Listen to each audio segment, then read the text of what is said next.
आणि look at this guys, किती सुंदर पद्धतीने आपण साडी नेसलेली आहे.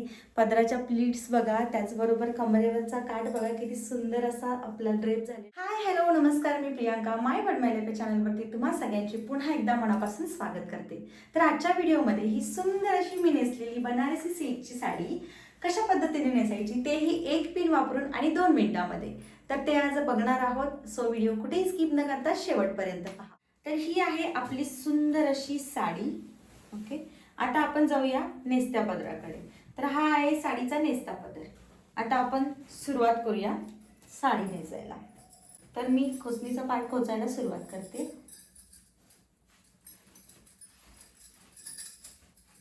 इथून मी सुरुवात केलेली आहे खोचणीचा पाठ खोचायला. कमरेभोवती एक राऊंड कंप्लीट करून झाल्याच्या नंतर आता आपण जाऊया पदराकडे. हा आहे आपल्या साडीचा पदर. आता तो फक्त पाठीमागून फिरवून पुढच्या बाजूला घ्यायचा आहे, बाकीची साडी समोरच ठेवायची. आता इथं आपल्याला पदराचं मेजरमेंट बघायचं आहे की पदर आपल्याला किती लांबीचा हवा आहे. इथे मी खांद्यावरती टाकून बघते, मला इतक्या साधारणतः लांबीचा हवा आहे पदर. आता हा वरचा काठ घेऊन इथे तात्पुरता कमरेवरती खोचून घेते, म्हणजे आपला पदर इथं जेवढा पाहिजे तेवढा सेट झाला आहे. आता आपल्याला इथं पदर काढून घ्यायचं आहे, तर थोडंसं फोल्ड करून घेते. इथून पदराच्या प्लीट्स काढायला सुरुवात करायची. जितक्या रुंदीच्या तुम्हाला प्लीट्स हव्या आहेत तितक्या रुंदीच्या तुम्ही प्लीट्स काढून घ्या, छोट्या किंवा मोठ्या. अशा पद्धतीने काठ या बाजूला, आतला काठ या बाजूला. ओके, आता इथे अशा पद्धतीने साडी धरायची, थोडंसं झटकायचं आणि आता इथे आपण सगळ्या ज्या प्लीट्स आहेत त्या अरेंज करून घेणार आहोत. इथे सगळ्या प्लीट्स व्यवस्थित अशा अरेंज करून झाल्यात. आता थोडंसं असं झटकायचं, म्हणजे आतमध्ये फोल्ड केलेला जो पदर आहे तो बाहेर येईल. तर झटकून अशा पद्धतीने खांद्यावर टाकायचं. इथे असा हा पदर खांद्यावरती सेट करून झाल्याच्या नंतर असा खेचून घ्यायचा पाठीमागून, व्यवस्थित असा समोरच्या बाजूला घ्यायचा, म्हणजे इथं आपला काठ लूज पडणार नाही. आणि जर तुम्हाला इथं पिन लावायची असेल तर तुम्ही इथं ऑलरेडी अगोदरच एक पिन लावून घेऊ शकता, पण आपण एक पिन वापरून फक्त साडी नेसतोय, त्यामुळे हा काठ आपण असाच इथे तात्पुरता खोचून ठेवतोय. आणि आता इथून आपल्याला निऱ्या काढायला सुरुवात करायचं आहे. तर या बाजूने इथे मी आता निऱ्या काढायला सुरुवात करते. तर साधारण निऱ्या मी थोड्या छोट्या छोट्याच काढल्यात, खूप साऱ्या निऱ्या याव्यात यासाठी. आता इथे ना थोडंसं हे फॅब्रिक असं लूज ठेवायचं आहे. आता का ते मी तुम्हाला पुढे सांगते. त्याबरोबर अशा पद्धतीने हे थोडं झटकून घ्यायचं. वरची निरी प्लेट सोडायची अशा पद्धतीने, 2 निऱ्या सोडायच्या वरच्या. त्यातली पहिली निरी थोडी छोटी करायची आणि दुसरी निरी थोडी मोठी करायची अशा पद्धतीने. आणि आता इथे या सगळ्या निऱ्या छान अशा सेट करून घ्यायच्या. कपडा इथेच असाच ठेवायचा, थोड्याशा झटकून व्यवस्थित करून थोड्याशा खालच्या अंतरावरती पकडून त्या सगळ्या निऱ्या हाताने अरेंज करून घ्यायच्या अशा पद्धतीने. हे बघा, इथं निऱ्या सगळ्या अरेंज करून झाल्या छान अशा. तर इथे मी अशा पद्धतीने निरी पिन लावून घेतलेली आहे.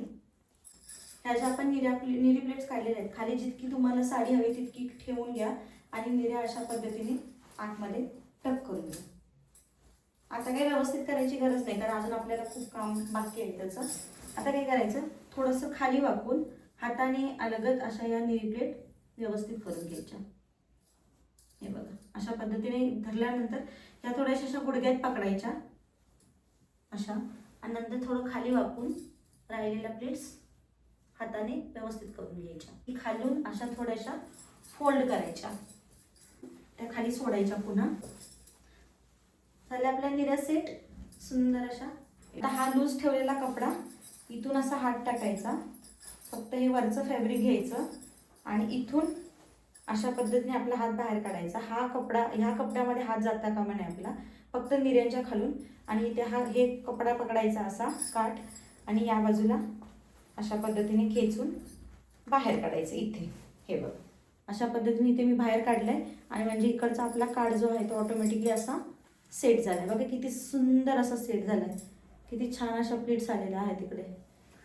आता हा काठ घ्यायचा. जर इथे तुमचा साडीचा काठ जर जास्त उरलेला असेल तर इथे तुम्ही अशी गाठ मारा, किंवा मग हा असाच आतमध्ये टक करा, किंवा मग खूप वेळासाठी ठेवायचं असेल तर त्याला पिन लावून घ्या. आणि हे जे उकसलेलं आपलं फॅब्रिक होतं ते व्यवस्थित करून घेऊन आता फक्त आपल्याला काय करायचं, हे असं हाताने व्यवस्थित करून घ्यायचं. हे बघा आपला इथं काठ मस्त असा सेट झाला, सुंदर अशी साडी नेसून झाली. आता मी तुम्हाला ब्लाऊज वेअर करून दाखवते की ही साडी दिसते कशी.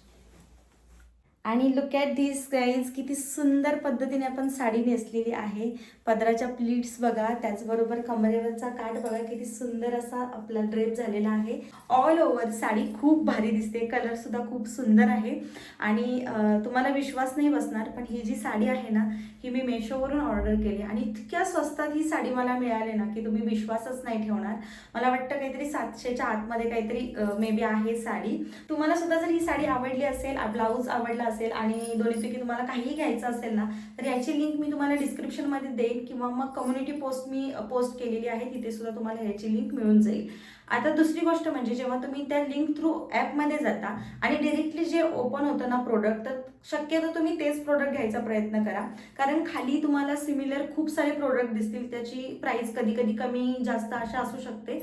आणि जर तुम्ही ते जर निवडलात तर कदाचित तुम्हाला वेगळी क्वालिटी किंवा वेगळं प्रोडक्ट रिसीव्ह होण्याची शक्यता जास्त आहे. त्यामुळे शक्यतो लिंक ओपन केल्यानंतर जो प्रोडक्ट समोर येतोय ना, तिथूनच घ्या. तर खूप सुंदर असा कलर आहे, मला तर खूप आवडला आणि लिंक मी देईनच, तुम्ही तिथे जाऊन चेकआउट करू शकता. पण त्याचबरोबर हा व्हिडिओ तुम्हाला कसा वाटला आणि युजफुल वाटला की नाही हे सुद्धा कॉमेंटमध्ये सांगा. आणि हो, अजून तुमच्याकडे काही साडीशी रिलेटेड आयडियाज असतील, काही प्रॉब्लेम्स असतील, काही सोल्युशन्स असतील तुमचे, तर प्लीज कॉमेंट बॉक्समध्ये ते सांगत जा आम्हाला, जेणेकरून मग मी त्याच्यावरती व्हिडिओ बनवण्याचा प्रयत्न करीन. सो आजचा व्हिडिओ इथंच थांबवते. पुन्हा भेटूया अशाच एका नवीन आणि गोडशा व्हिडिओमध्ये.